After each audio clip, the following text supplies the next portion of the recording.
All right. Sorry, I'm going to move that in the middle. This one's a little bit short notice. This weekend's been absolutely rammed with FPL content on my other channel, and I wasn't quite sure what my plans were before the game today, so I wasn't sure if I'd go live, so I couldn't quite schedule this one. So we've done it at short notice. I don't know how many people will get tuned in, but I think it's worth just doing a quick preview. I promised myself that every game I could possibly go to and talk about, I would make a YouTube video about this season. So I'm going to do my best to continue the run. Oxford United at home, the Liam Manning it's not the Liam Manning derby. I don't know what to say. Don't know. We should probably cover a couple bits of news in Liam Manning maybe, and some new ownership and other things in this video or this live stream. Yeah, bit to cover. I'll talk about the team first. So I'm going to use FOTMob for all of this.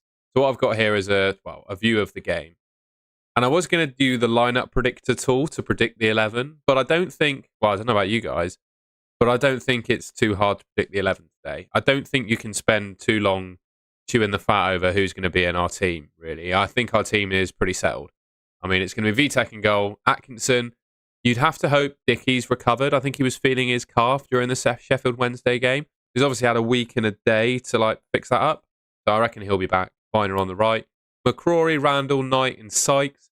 I think these four will probably start again. It's just, if there was one debate you could have about someone who might not be in the 11, it's Sykes. He might not be in the team today. It could be you, but that would move McCrory to the right, you on the left.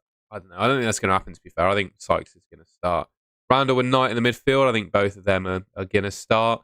Twine and Mehmeti behind Reece. I don't think there's any question, really, about our starting 11. That, I think, will be the team. We'll have a quick look at Oxford. I wanted to have a quick look at Oxford to see who they might have. They got their team on their profile. Have a look. Look at their fixtures on the Oxford profile. So this seems to be their team. So a 5-4-1.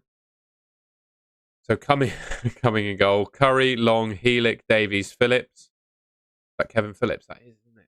Not Kevin Phillips. Matthew Phillips. Interesting. Pachetta, I don't even know who these guys are. I'm going to admit I'm not the biggest EFL knowledgeable person, but it looks like, based on that, they're going to be pretty tough to break down. Yeah, that's what I'd suggest.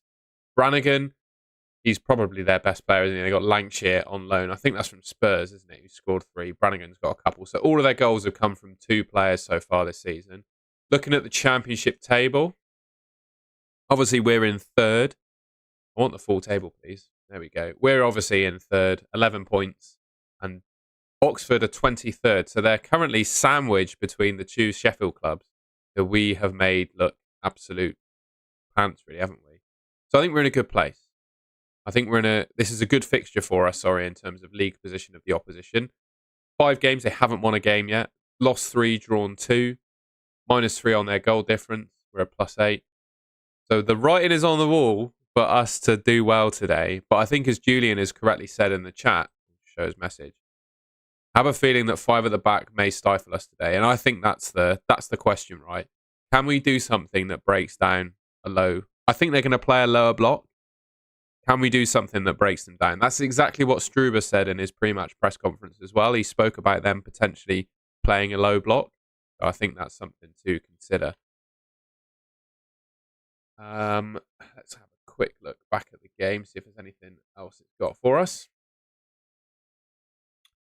Yeah, our top scorer is Scott Twine. Theirs is Lancashire. We scored 8 in our last 5, averaging 2.5 goals a game. Anas Mehmeti is ranked 3 in big chances in the competition with 4. Oxford have still scored 6 goals in their last 5 games, but they haven't won and haven't kept a clean sheet yet. So they're pretty, 6-0 to Brighton, but that means nothing. 3-2 against Hull, 1-0 against Oxford, 2-2 and 2-2. So, the last, apart from the Brighton one, they've been close games. Even the losses they've had have been close, right, by 1 goal, and then they drew. Draw against Leicester is pretty big, to be fair. That's a good result. But then Leicester, they were down to 10 men. So the writing's on the wall. It should be a win, but I think the low block might trouble us, and I guess we'll see how that plays out on the day. Score prediction. What do people in the chat think? Oh, we got Julian. It's a perfect game for Twine to score a free kick. Hope so. Good to see you, Tom. Roaster. I'm I'm not actually sure what I'm going to be up to before the game. I'm meeting up with some friends in the pub beforehand, and then depends really what time we leave there. So I'm afraid I can't commit to what time we're going to be at the ground. Sorry about that, mate. That took me off track. What I was going to say. Score prediction: 3-1. 3-1 to City, I reckon. But yeah, let us know in the chat what you think of that. I had a few things to just look at very quickly as well. I'll do it on Twitter off screen a second. The first thing I just wanted to mention, so I had a few people tweet and message me about, well, a couple of people tweet and message me about fans that have sadly passed away, and I'd assume in the last week. The Robbins Foundation tweeted that the chair of trustees, Dave Baker, unfortunately passed away.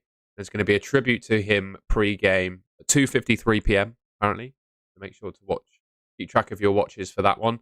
We'll do a minute's applause, and then I had a couple other things messaged to me as well.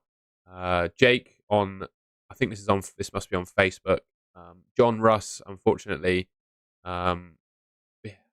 it's awful, isn't it? There's like 4. So yeah, John Russ unfortunately passed away. So I don't know if this is a family member or they're requesting a round of applause on minute 57. And then Geordie, unfortunately, his friend Harry took his own life yesterday, and they're requesting a round of applause on the 27th minute. So I don't know if anything's been done for Matt Beard. And I haven't seen anything for him today. But Dave Baker at 2:53 p.m. We've got John at the 57th minute of the game, and on the 27th minute we got Geordie as well. So I'll try my best to communicate that. I thought this would be an ideal way to do so. So there's that to bear in mind. Put that on screen for a second. There's also a couple other bits of news as well. So we've got to talk about this, haven't we? We've got to talk about this. So there's a rumor that Turkey Al Sheikh has visited the High Performance Centre for a tour. Alan Nixon, who is a football journalist that has a Patreon page, where I don't know how accurate the news is that he reports, but he's saying that Turkey Al Sheikh, who is the Saudi Arabian sort of mastermind behind boxing, has visited, come and seen the ground. I've been on the fence about whether I think him taking over Bristol City is a good move, purely because I don't know a whole lot about him. I made a video over the summer because the rumour was doing the rounds over the summer. And BCFC Pez, who is quite a good Twitter account to follow in general, by the way, he's not done exactly the most, I don't mean this to offend Pez, but he's not done the most groundbreaking research. He's looked on his Wikipedia page, and there are some interesting things written about him, I would say. So around The Athletic, for example, I'm not going to read these because I think saying certain words on YouTube might impact my channel, but you can read some of the things he's been accused of here on these websites. I don't know if it's accurate. I mean, I don't know enough about Saudi Arabia's regime to know the truth, but his record doesn't seem like it's definitely not squeaky clean based on what I've seen. So what I'll do is, people watching back, I will leave a link to the tweet in the chat so you can do your own research. But it looks like this rumor has legs, right? With this guy potentially taking over the club.